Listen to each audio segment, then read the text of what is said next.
Hello my lovely people, welcome back. In this video, I'd like to talk to you about something really important that I read in the internet. According to a report from a cardiological department, they say that 85% of heart attack has been recorded on Monday morning between 8 to 10 in the morning. And now you see closer what has caused the stress is people who are going to work between 8 to 10. That is because they have gone through stress.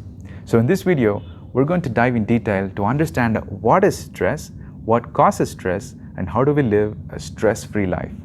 Isn't it even possible to live a stress-free life? Let's have a look. Let's talk about what is stress. Most of us have this idea that stress is something that would cause a negative impact in our life. But what is stress? Stress is a small change that's happening in our day-to-day life which we could not take it, or it requires us to respond. It requires us to adjust to something. It could be a physical change, it could be a mental change, it could be an emotional change. And how are you going to react to that is stress. Let's go back to our millions of years before, where our foragers or hunter-gatherers were living in the cave. And when they're living in the cave, suddenly an animal enters into the cave, or something is trying to hunt them. And now human beings have these enzymes in their body which would react. It's adrenaline or cortisol. These enzymes will help them to protect from their animals. It will help them to save themselves from these animals because they want to react to them suddenly. They want to give some response so that they don't become a prey for them. Now the same applies for us. But we're not going to see animals in our day-to-day life here in our modern world, but we're definitely going to see something similar to the animals, which is our jobs that we do, the financial problems that we have, or maybe a relationship with family or a boyfriend or girlfriend. These are all the factors are similar to how we had animals in the past.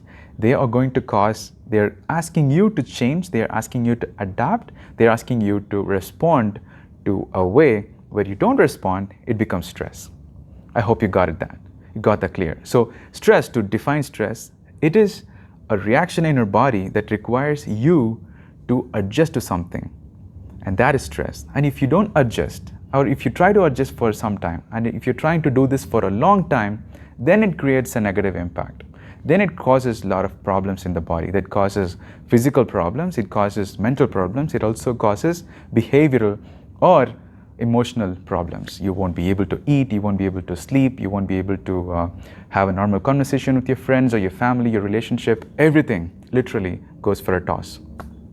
Now that we know what is stress, now let's see what causes the stress.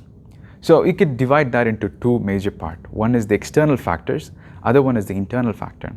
The external factors is the one which I just told you. It's the money, it's the financial part, it's the external factors like major life changes. When you're going through a normal life change and suddenly something really happens. You see a sudden loss of your family member or sudden loss of something that you've never expected to do. And that is the external factor. It could be a job. You're expecting for a promotion and you didn't get it. Then you become stressful about it. Or maybe you're kicked out of the company. Then that causes you stress. Anything that happens in the external factor is the main reason for most of the stress that we have in the world today. And the internal factor is slightly different. Although we have everything in our world, or all our physical or materialistic needs are satisfied, and then you go through something really bad, you become lonely, or you feel more negative all the time, you have a lot of pessimistic approach towards life, then these are the internal factors, and this in turn causes lack of sleep or lack of able to focus on things. These are the things that could cause stress. So now that we know what is stress, now that we know what would cause stress, now let's see how do we live a stress-free life. Let me tell you before that, there is no option for us to live a stress-free life. That means that you can't live in a world without having stress. Yes, that's true. But there is a way to tackle it. But how do we handle stress is what we're going to talk about. If you're living in a stress-free world, that means that you don't have a job. Maybe you don't have you don't expect anything from your life. That's what happens, right? When you don't expect anything, you can live a free life. You don't have to worry about anything. You don't have a family. You don't have a school or a child who you need to take them to the school. When you don't have any expectation towards life, you become stress-free. But that's not going to be happening. All of us have expectations towards life. But the fact is, how do we handle stress and how do we live life in a way that we can balance stress. Now let's talk about that. There are multiple ways. There are multiple ways to handle stress, but I'm going to talk about three important factors which helps people, which has been proven scientifically, which helps people to handle stress and tackle stress. First and the foremost thing is to create a support group. What is support group? It could be members in your family, it could be members in the place that you work, or your friends, your school friends, your college friends, the people who do not expect anything from you and they're ready to share your good and your bad times.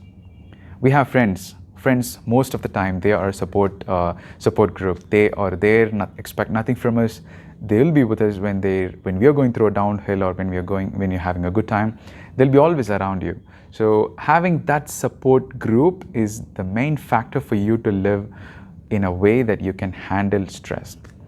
And second most important thing is to have a hobby. Just promise, if you really have a hobby and you deliberately spend time for it. Most of us would say no. But when we were kids, we had a lot of hobbies. We used to paint, we used to draw, we used to go out and play with friends, or sports, or anything. We had this leisure time where we spent time for ourselves. But today, most of us, we have a routine job. We go to home, eat, sleep, and then the cycle continues. This happens for most of us. But how do we come out of it is to have a time for yourself, and that is by creating a hobby. So have a hobby. Just sit down and read for some time. That's a hobby too. Reading is a hobby. So you know what's your hobby. Just spend some time for your hobby, for yourself, for your self-love. Spend some time for yourself and love yourself. And the third and the most important factor is to have a morning routine. Morning routine doesn't mean that you have to wake up early in the morning and then do meditation and all this stuff. Anytime.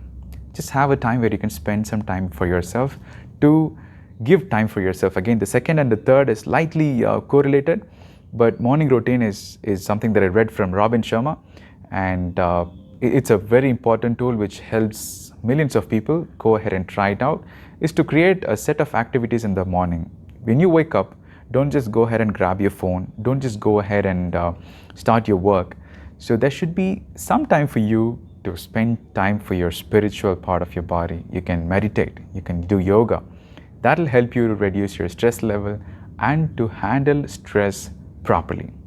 So I hope you had some kind of information from this video. If you have any other tips or ideas that could help people, please do put it in the comments and we'll share it. Thank you for watching. You have a great day ahead. Bye for now.